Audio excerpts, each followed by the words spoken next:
El 29 de julio de 1890, un Vincent Van Gogh de 37 años decidiría quitarse la vida, o al menos eso es lo que dicen, dejando alrededor de 900 obras pictóricas para posteriormente convertirse en uno de los más grandes artistas que este mundo ha visto.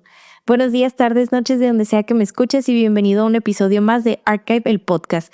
Como ya lo escuchaste, el día de hoy vamos a estar platicando sobre Vincent Van Gogh. La mayoría ya conocemos su historia, su vida y todas las verdades y rumores que circulan sobre este señor. Pero a ver, mucho se dice que Vincent murió prácticamente en el anonimato, que su fama no llegó sino hasta después de su muerte. Entonces, pues, ¿cómo fue que pasó? ¿Qué se tuvo que hacer para que la gente se interesara en él? ¿O qué hay detrás de toda esta historia? O sea, ¿realmente Vincent alcanzó la fama cuando estaba en vida? ¿Si llegó después de la muerte? ¿Por qué? ¿Cómo? Bueno, hoy justamente vamos a platicar sobre este tema. No te voy a mentir, es un episodio que toca fibras sensibles, temas delicados, complicados, pero que es necesario que los toquemos. Antes de contarte bien qué pasa después de que muere Van Gogh, tenemos que conocer el contexto un poquito de su vida y de sus últimos meses de vida, ¿ok? Así que vamos a viajar en el tiempo a mayo de 1890, 2 meses antes de su muerte. Justo en ese momento, Vincent deja el psiquiátrico de Saint-Rémy y se muda a Auvers con el propósito de vivir a gusto, en paz, pero con la ventaja de que París estaba muy cerca y le permitía visitar a su hermano Theo con mucha más facilidad. De hecho, eso era lo que Vincent más quería, lo que más buscaba. Sabemos que tenía una relación muy especial con su hermano. De hecho, era su hermano menor. Vincent le llevaba como unos 4 o 3 años aproximadamente. Y ya llegando a Auvers, aquí es donde conoce al famoso doctor Gachet, ya saben, el de los retratos. Su nombre era Paul Gachet, con quien él entabla una amistad y básicamente le echaba el ojo a Van Gogh de que estuviera bien. No lo trataba médicamente, pero sí lo incitaba, lo apoyaba, le decía que siguiera su pasión, que siguiera pintando. Oigan, y ¿qué me refiero cuando digo que Gachet no trató médicamente a Vincent? No es que no lo haya tratado como tal, más bien no lo trató como tal. Los procedimientos de Gachet eran poco convencionales para la época. De hecho, hay muchas cosas de las que aún los investigadores no están muy seguros, tanto de de la efectividad de los tratamientos que él le pudo haber llegado a dar a Van Gogh, como de sus procedimientos y todo, ¿no? Todo el rollo. A lo que me refiero es que Gachet no llegó a la vida de Van Gogh con el propósito de ser su médico, con el propósito de tratarlo, sino más bien el propósito de ser un amigo, ¿no? O sea, de ser como esa persona que estuviera para él, y realmente fue una persona que se interesó por Van Gogh, por su bienestar. Por eso les digo que él le echaba el ojo, estaba al pendiente, pero no fue su médico como tal, o sea, médico oficial de cabecera, lo que como ustedes quieran llamarle. Pues no, Gachet fue fue poco convencional, vamos a ponerlo así, pero pues más que un médico fue un amigo para Van Gogh. Es lo que tenemos claro, ¿no? Pero sus procedimientos pues aún siguen estando bajo investigación. Incluso hay quienes creen que ciertos tratamientos que Gachet le trató de dar, o que le dio a Van Gogh, incluso pudieron llegar a empeorar su condición. Pero son no rumores, no chismes, pero pues siguen siendo como teorías que aún están muy en el aire porque pues no hay suficientes pruebas ni de una cosa ni de la otra. Entonces, solamente quería como aclarar ese punto antes de que alguien salte y me diga, ¿cómo que no lo trató?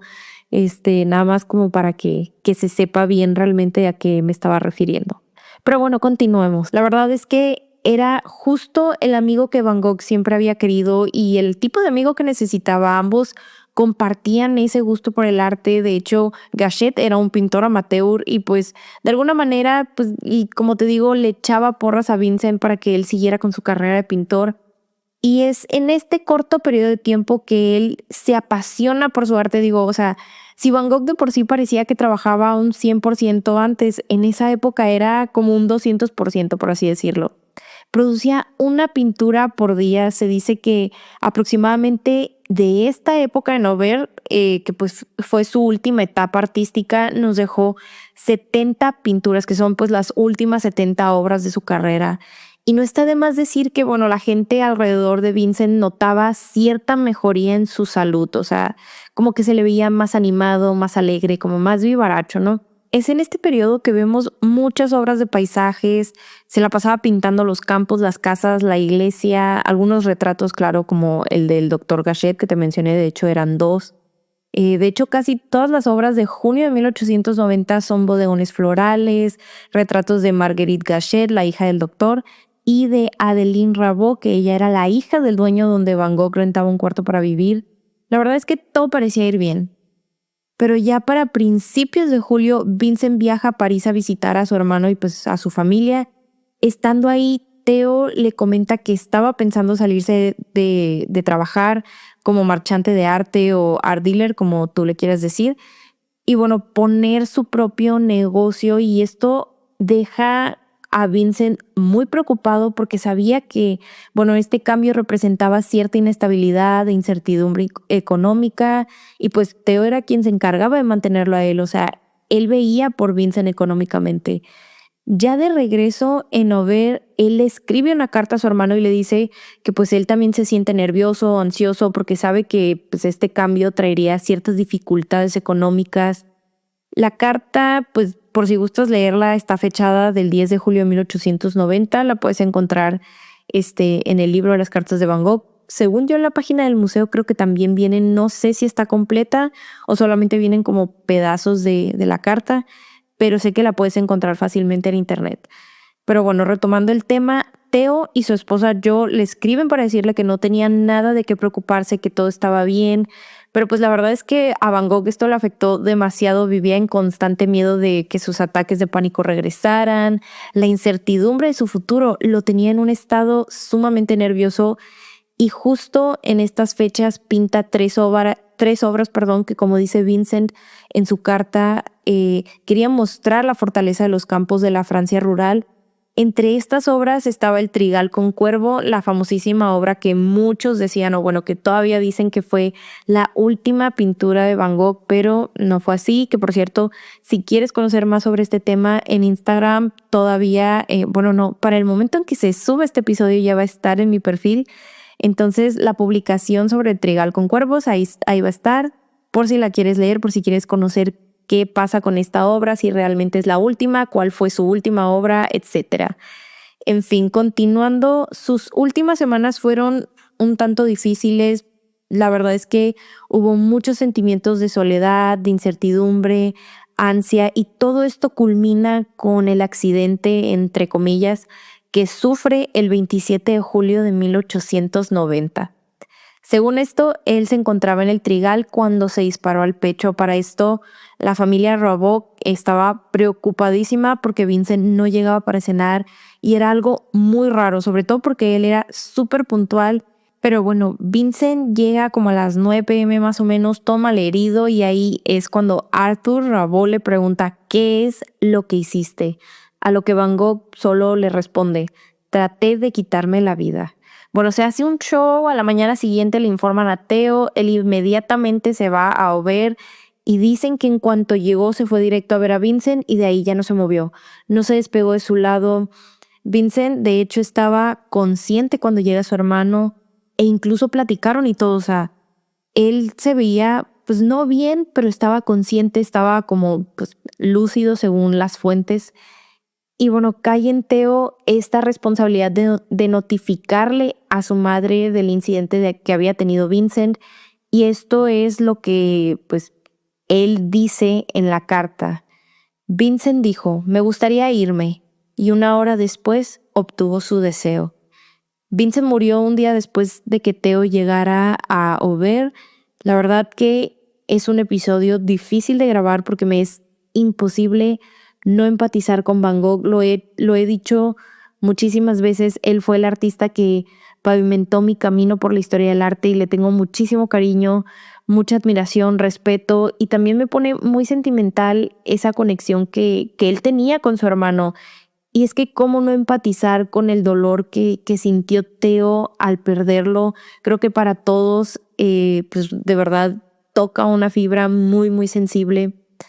Pero bueno, antes de que me consuma la melancolía y la tristeza, pasemos a otra versión de los hechos, otra historia que ha ido ganando fuerza con el paso de los años. Y es que, según esto, Vincent no se quitó la vida, sino que fue asesinado. Esta historia es más que nada una teoría conspirativa y de hecho tocan este tema en la película de Loving Vincent. Creo que en español se llama Cartas a Van Gogh, o no me acuerdo si le pusieron Cartas hacia Van Gogh, no sé, pero Cartas a Van Gogh según yo es el título en español. Pero bueno, igual lo dejan como un rumor, una teoría, un chisme casi. Muy curioso allá como por el 2017, 2018, yo era súper fan del canal de BuzzFeed Unsolved en YouTube. De hecho, lo ponía como de fondo para hacer tarea. Y los temas que se tocaban eran como paranormales o de tipo true crime. Y se hacían muchas veces como investigaciones de campo y toda la cosa y tenían como la opinión de alguien que cree ciegamente en lo sobrenatural, pero complementado con opiniones de un escéptico que eran pues Ryan Vergara y Shane Madej. Y yo me acuerdo que hubo un capítulo que hablaba de la teoría del asesinato de Van Gogh. Pero a ver, o sea, ¿de dónde salió, o sea, esta teoría, este chisme? ¿Quién empezó este rumor? O sea, ¿cómo es que de manejar esta historia súper trágica y que hasta cierto punto muchas personas hasta romantizan, pues es el hecho de que Van Gogh decidió acabar con su propia vida? ¿Cómo es que nace un rumor, una teoría de que en realidad fue asesinado? O sea, hasta se escucha como de película, ¿no? Pero pues resulta que hay un libro llamado Van Gogh The Life, escrito por Steven Knifey, no sé cómo se pronuncia su apellido, está medio raro, y Gregory Whitesmith. Ellos en su biografía sugieren que Vincent más bien fue asesinado y ellos proponen dos teorías, una que fue accidental y la otra pues que fue asesinato premeditado, perdón, por así decirlo. Ellos identifican a René Secretán, de 16 años, como el asesino, porque pues según esto hay como evidencia de que Secretán constantemente molestaba a Van Gogh.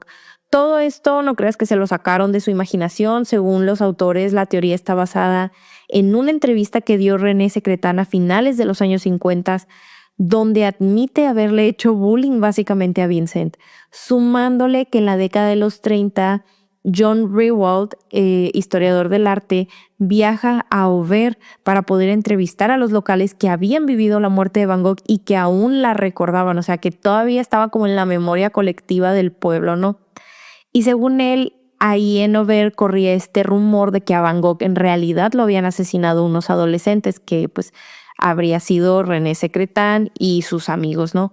Y que por miedo a ser acusados de asesinato jamás declararon nada. Y bueno, Van Gogh, como un último acto de mártir, protege a estos niños y lo hace pasar como un intento de suicidio, que pues no le parecería raro a nadie debido pues a la condición que él sufría. Esta teoría conspirativa se ha vuelto tan popular que el Museo de Van Gogh tuvo que aclarar, por así decirlo, que Vincent sí se quitó la vida y que la teoría del asesinato pues es solo eso, ¿no? Rumores sin sentido, teorías conspirativas de la gente, etcétera. Pero bueno, yo creo que lo que pasó realmente nunca lo vamos a saber. Solamente Van Gogh sabe la verdad y bueno, él ya no está entre nosotros. Pero bueno, después de que muere Vincent, el cortejo fúnebre se lleva a cabo al día siguiente, o sea, día 30 de julio de 1890, para no perdernos en las fechas. Y saliendo desde el Hostal Rabot hasta el patio de la iglesia donde fue enterrado, porque bueno, en ese tiempo pues se hacían estos cortejos como muy de pueblo, ¿no? Muy tradicionales. El cortejo de hecho fue dirigido por Theo y fue acompañado por amigos de París, la familia Rabot, vecinos y algunos habitantes del pueblo, ¿no? Entonces, ya en los meses que siguieron después de su muerte no fueron fáciles para Theo, empezando por el hecho de que no se encontraba en un buen estado de salud, renunció a su trabajo y sumándole la pérdida de Vincent, todo esto lo llevó a un colapso mental a finales de 1890 y finalmente muere el 25 de enero de 1891, perdón, 6 meses después de que Vincent muere dejando como viuda a su esposa Jo, con quien además tenía un hijo llamado Vincent Willem. Es gracias a Jo que hoy en día Vincent sea tan famoso y tan popular, y es que ella hizo de todo para poder poner a Vincent en el mapa, siguiendo los pasos de Theo, que 6 semanas después de que muere su hermano organiza una exhibición para honrar su memoria, y todas estas obras que estaban en su posesión al morir él pues pasan a ser de Jo. Después de enviudar, ella y su hijo se mudan a Busum, Países Bajos, llevándose la colección entera con ella. 10 años después se vuelve a casar con un pintor llamado Johann Cohen Gottschalk, pero nunca quitó el dedo del renglón. Hizo todo lo posible porque el arte de Vincent fuera conocido, prestando las obras a museos, buscando compradores, organizando exhibiciones. De hecho, es gracias a ella que podemos gozar del privilegio de leer las cartas de Van Gogh. Ella fue quien las publicó por primera vez en 1914, y justo en ese mismo año exhuma a Theo, que estaba enterrado en Utrecht, y lo manda a enterrar en Auvers junto con Vincent. O sea, ellos están enterrados juntos, y creo que eso es poético, no podían estar de otra forma. Al morir ella en 1925, la colección pasa a ser de Vincent Willem, o sea, su hijo y sobrino de Van Gogh, quien también juega un rol fundamental en la carrera post-mortem de Vincent. Es él quien traspasa la colección a la Fundación Vincent Van Gogh, y el Estado, a partir de esta acción de Vincent Willem, construye el Museo de Vincent Van Gogh para asegurarse de que su trabajo pueda ser accesible para todos, para siempre, ¿no? O sea, que siempre esté, bueno, por lo menos las obras que estaban en posesión de la familia Van Gogh estén de manera pública y accesibles para todos. O sea, si tú vas y tienes la oportunidad de ir a Países Bajos y te encuentras en Ámsterdam, por favor no te pierdas el privilegio de ver obras de Vincent Van Gogh. Obviamente, pues no todas las obras están ahí. Obras como, por ejemplo, La Noche Estrellada, que es su obra más popular, más emblemática, esa la encuentras en el MoMA de Nueva York. Hay otras que están en el Met y bueno, están esparcidas por todo el mundo, ¿no? Y bueno, han pasado ya 135 años desde que Vincent dejó este mundo, pero irónicamente creo que está más vivo que nunca. Él realmente vive a través de sus pinturas, todos esos paisajes, los retratos, los autorretratos que pintó. Vive en todas y cada una de esas palabras que redactó en sus cartas. Creo que un artista nunca muere realmente mientras haya personas que sigan disfrutando de su trabajo, y por lo que veo, Vincent no está ni cerca de morir en los corazones de los amantes del arte. Es realmente tan famoso, y no en el sentido de wow, es una celebridad, sino que realmente ha logrado conectar con tantas personas alrededor del mundo. Son tantos los que cuando ven una obra de Vincent dicen, yo me siento identificado con esta obra, me identifico con Van Gogh. Esta obra me produce tales sentimientos, me produce ternura, me produce amor, paz, etcétera. Siempre que escucho a alguien hablar de Van Gogh, siempre es expresándose de una manera muy positiva, muy bonita, con mucho cariño, respeto. Es algo que creo que él le hubiera encantado vivirlo, pero pues desgraciadamente este amor por Vincent pues ha llegado después de que él ya no está en este mundo. Y es muy curioso porque hay una frase en la película de En las puertas de la eternidad que es sobre también, o sea, sobre la vida de Van Gogh, bueno, sobre una parte de su vida. Y hay una frase que dice, creo que Dios me hizo un pintor para la gente que no ha nacido aún. Y creo que hay tanta verdad en esa frase, o sea, es muy ad hoc realmente a Vincent como artista, porque realmente las personas de hoy en día somos quienes amamos fervientemente a Vincent.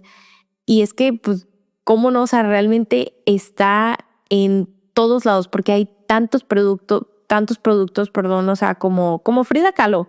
O sea, que lo vemos en tazas, lo vemos en fundas, o sea, lo vemos en pijama, en bolsas, en todo tipo de productos está Vincent. Y no lo sé, o sea, es algo muy bonito de ver de alguna manera que tanta gente disfruta de él como artista, que tanta gente lo conoce, porque realmente incluso las personas que no están tan cercanas como al mundo del arte y no están tan pendientes de lo que pasa en la historia del arte o el arte en general, por lo menos conocen a Van Gogh y siempre es, bueno, el de la noche estrellada o el que pintaba girasoles. Yo creo que Vincent realmente logró lo que siempre quiso. A lo mejor no lo hizo de forma física y presente, pero creo que sí en alma y en espíritu, ¿no? Y bueno, quisiera terminar este episodio con un pequeño párrafo que Vincent escribió en una de sus cartas el 25 de octubre de 1888, y esto es lo que él te quiere decir. No puedo hacer nada si mis pinturas no se venden. Ya llegará el día en que la gente verá que valen más de lo que cuesta la pintura y mi subsistencia, que de hecho es muy escasa. Hasta aquí ha llegado nuestra pequeña plática de arte por el día de hoy. Nos vemos el próximo jueves con mucho más chismecito artístico.